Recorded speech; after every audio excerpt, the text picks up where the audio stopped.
All right, Guardians, it is that week. It is that time. We get ready for 24-hour and the season opener. On this episode, we're going to talk about the season, preseason results, preview of the season for FC Dallas. We're going to talk about head coach hiring south in the Cotton Bowl. We're going to review the Super League as Dallas was off because of weather, and much more right after this.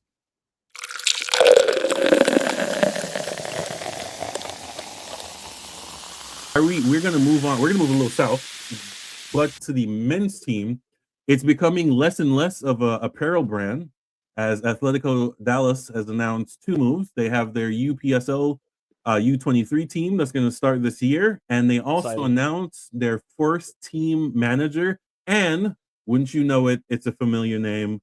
Here we go. Dennis, you want to announce this? Dennis? No, I need, you were just said it. Special. Okay, never mind. Peter Luxon. You gotta former FC Dallas interim manager. He was here. He's technically never been a first team manager like they're pushing. I don't think they've actually said. I mean, technically, yes. If you're interim, you were a first team manager. But that's not how it works in the record books, buddy. That's like winning a penalty shootout and calling it a win. It's not a win.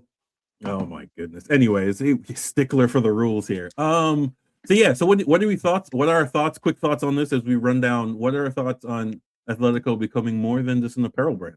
I love it. I think it's a great first move. People keep saying it brings legitimacy to the pathway. I'm not sure if that's true, but I think it helps. I think Peter Luxon's an interesting coach. I think it's cool that they made a move for someone who's quote unquote local. I just think that's fun. So. I'm very happy for Peter. I'm very happy for Peter. I think this is an awesome move for him. Yeah, I think this is good for everybody involved, right? This is a guy who knows the area, has been here for a while. He played for the club towards the tail end of his career, right? So he's been here for a little while. He knows the area. He knows the Dallas Academy system. He knows obviously FC Dallas Academy as he coached the second team here, and he's been through the system, and he knows the neighborhood. He knows the lay of the land, and he knows the youth programs and where players come from here in the Metroplex. So I think one of the fun things about this hiring too is, if Atletico Dallas really does want to push that, being hardcore vibe, I think he fits that really well. Definitely a guy I wouldn't want to get into a scrap with. That's for sure.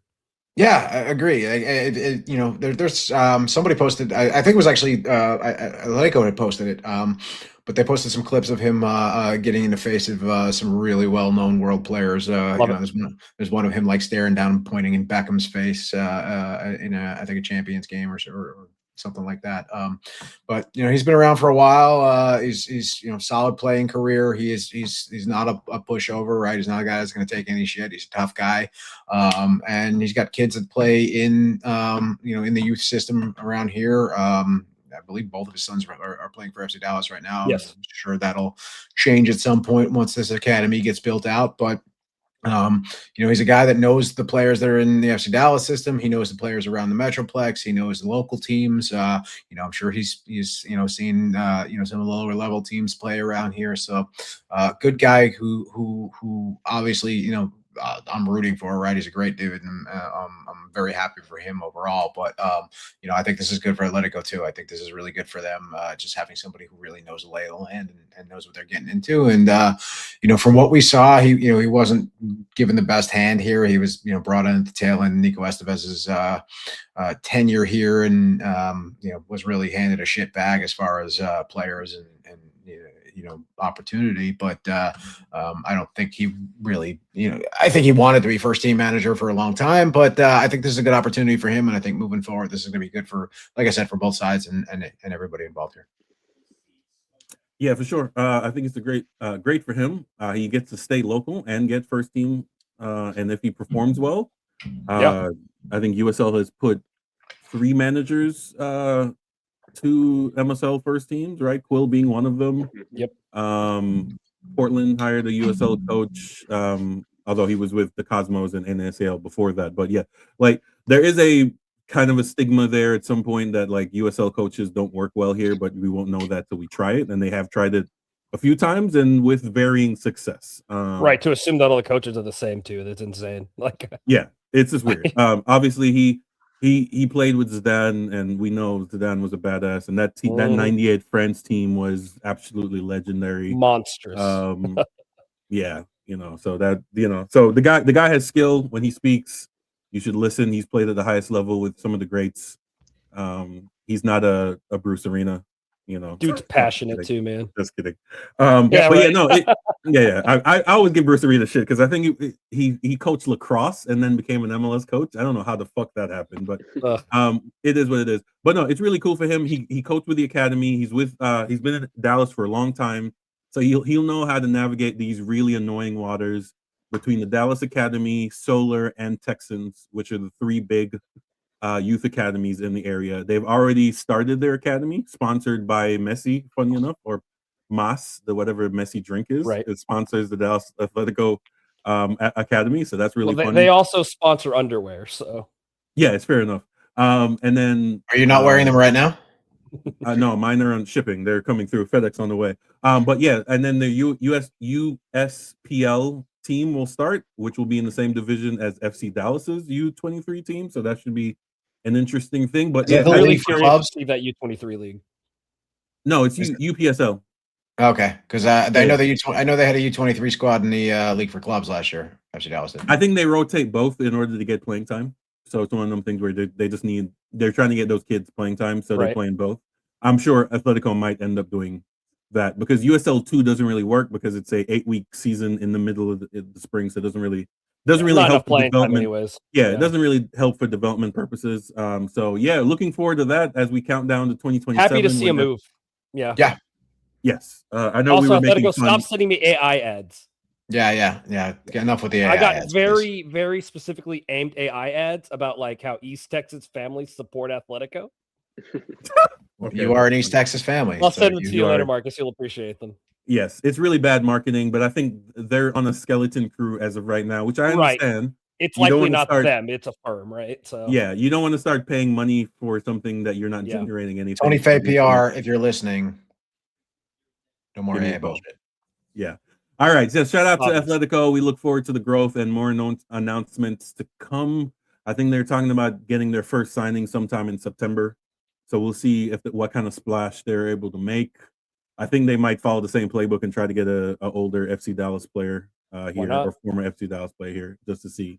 But yeah, so shout out to them. All right. So we're going to move across the street or same building, but different team.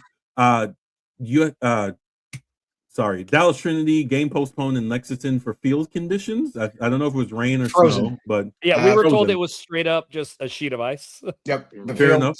So from what I was told, the field was unable to play on the field because it was a solid sheet of ice. There was a possibility it would have defrosted by Saturday and they would have been able to play on it, but it was pretty much a coin toss and they wouldn't have known and they didn't want to run the risk of the team traveling and not being able to play because I think the league has to eat those transport fees or this league is broke still, right? So there's not a lot of money to be made here yet. So out of an abundance of caution, they went ahead and postponed this game.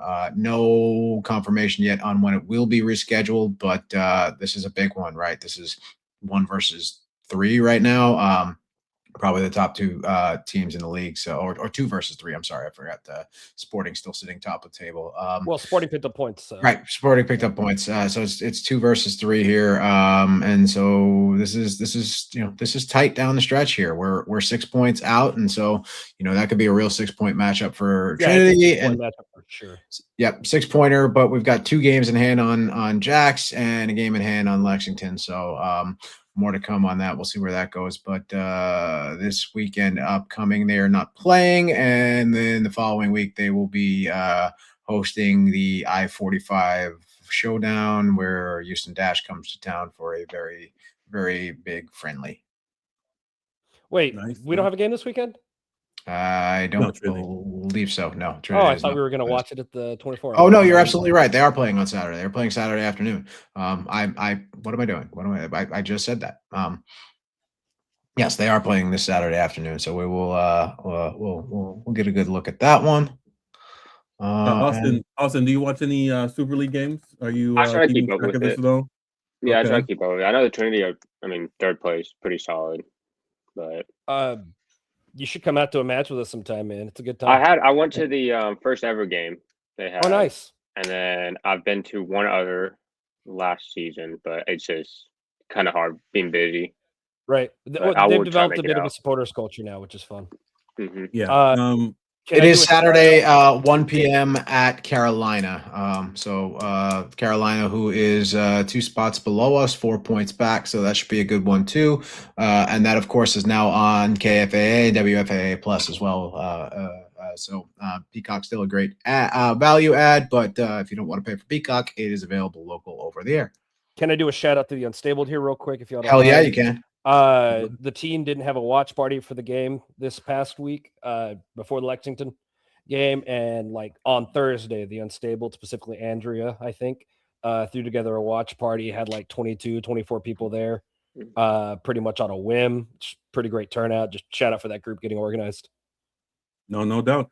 So I'm going to run down the table here. So Sporting Jacks, top of the league, expansion club. They came in hot. They're exerting quite a bit of funds. They're launching a women's and men's team in the span of 6-8 months. They actually have the best attendance in the league. I think they're averaging close to like 7-ish, give or take. Not the best stadium setup, but whatever, you got to do what you got to do to start off. They're in the process of maybe knocking down an old J.C. Penney mall to build a stadium. So we'll see how soon that can come in. They're one of the Division I teams that's eyeballing. Jacksonville Metro is like 1.2, 1.3 million. So they would definitely square in. Ownership group has quite a bit of money. So more than enough market. Yeah. We have Lexington SC, which we just talked about that we got loanee from. They're solid. They're spending a lot of money. Their defense is still undefeated. So it should be a tough game for us to see whether or not we can get in the back of the net and good test for the new lineup. One more note about Trinity before we move on from here. Again, just breaking news, breaking over the last couple of hours. Sealy Strawn was once again called up to the United States U19 team. Nice. Yes. I mean, at a certain point, it's not really breaking news if you're just a staple. If you're first on the team sheet, which she will be for the foreseeable future. Feels that way. I see her moving up to an NWSL, or moving parallel to a better paying NWSL team in the near future. Definitely deserves to pay. Yeah, for sure. And then we did have two additional. There were two additional locals called up as well, or Dallas related. We've got Evan Osteen, who was Dallas's keeper, I don't know how many minutes she actually played, but she was a Trinity keeper last year. And then we've also got one more name here that is local. Bear with me 1 second. I got it written down here. But she is out of the Solar Academy, and it is. I'm losing my damn mind. Riley McClanahan, who is representing Duke and comes out of the Solar Academy, local Dallas player. Nice. No doubt. Yeah, so Solar and Texans still produce quite a bit of talent here. Unfortunately, because of competition, they don't always send them to FC Dallas. And to your point about Sealy Strawn, I although she may be playing, at a equal level at some point in the near future, she is committed to the University of North Carolina next year. So that is one of, if not the best women's college soccer program in the country. So definitely more eyes are going to be on her there. But I would venture to say that we see Sealy play at least a full year or two for the Tar Heels. That's weird. I don't know why you would you're getting paid to play right now, unless she really wants to go to college. I'm very confused by that. Well, she's getting a free education, one, and that's a fact. Yes, and two, there are a lot of eyes at the University of North Carolina. Like I said, it is one of the best, if not the best, women's programs in the country. I mean, it's arguably a better pathway than Trinity. Right. It's a better pathway to NWSL, and it is an infinitely better pathway to the United States national team, the first team.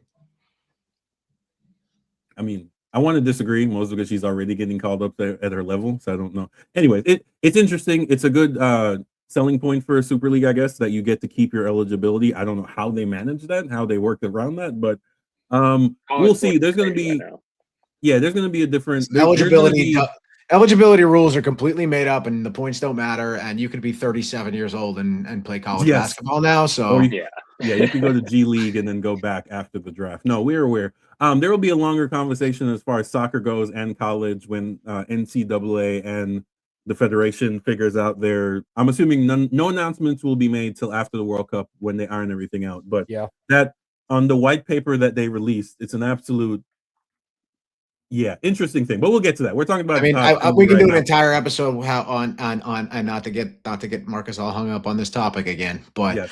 We can do an entire, or I think the only place in the United States where Pro actually could work is the NCAA. So here's the thing: could work and wants to work is different. America can't have high-speed rail because we're too spread out. And then you're like, no, it actually would work between those cities and that city. Just say you're lazy, you don't want to do it, and we can call it a day. Anyways, we're gonna move on. This weekend's games: Jacksonville put on ass whooping on Spokane, who happened to play 2 games on the East Coast. I'm not sure how long Spokane is able to front this bill. They are isolated out west with no help. I think Boise is coming next year in 27, so that'll help. Boise's going to help. How short of a trip is even Boise, though? Well, it's small airport to small airport. Boise to Spokane is not far at all. Okay. Yeah. Boise to Spokane is like Houston to Dallas. Yeah, and then they're adding Cosmos, which won't help. But the Super League needs to. The USL in general needs to even out, because right now they're hunting down Florida teams like nobody's business, and I'm like, there's already too many Florida teams. So I don't know. I did look up. The Spokane owners are rich but not wealthy, so I don't know how long they'll be able to make. We will have Buzz on the ground in Spokane and do all the legwork for us to find out. Most definitely, the Pacific Northwest iteration of Third Degree is going to be exciting. For sure. Fort Lauderdale made a coaching change. It didn't seem to help because it had an absolute shootout. Well, let's call this what it is. Dallas came in, blew their doors off, and then they fired their coach the next day. Yeah, fair enough. They made a coaching change. The 2 Florida teams at the bottom. That's interesting. Tampa Bay still, winning the league and then floating near the bottom. Since they've come back from the break, they haven't lost, but they haven't won. So maybe they're turning it around. This is the let's hope not. Yeah, this is the change you make when you're kind of fending off relegation, where you're just like, we don't need to lose, but at a certain point you need to increase your performance. But anyways, just shout out to these ladies. USL Super League continuing. Trinity has a game next week, so join us at 24-hour tailgate. I was going to say 24-hour fitness. Goodness gracious, 24-hour tailgate. There'll be a workout class in the morning. Oh, facts. We're going to get our yoga in. Join us girls. Oh my goodness. Bear Olympics, but that's for a later date. So it's different event. Yeah, so shout out to them. This league is pretty exciting and it's growing and I love it. Looking forward to us finishing in the playoff spot, seeing what we can do as we and I did look it up. Unless they make an exception, whoever wins this league this year does get a berth in the Women's Champions Cup next year. So that should be pretty awesome. So shout out to them.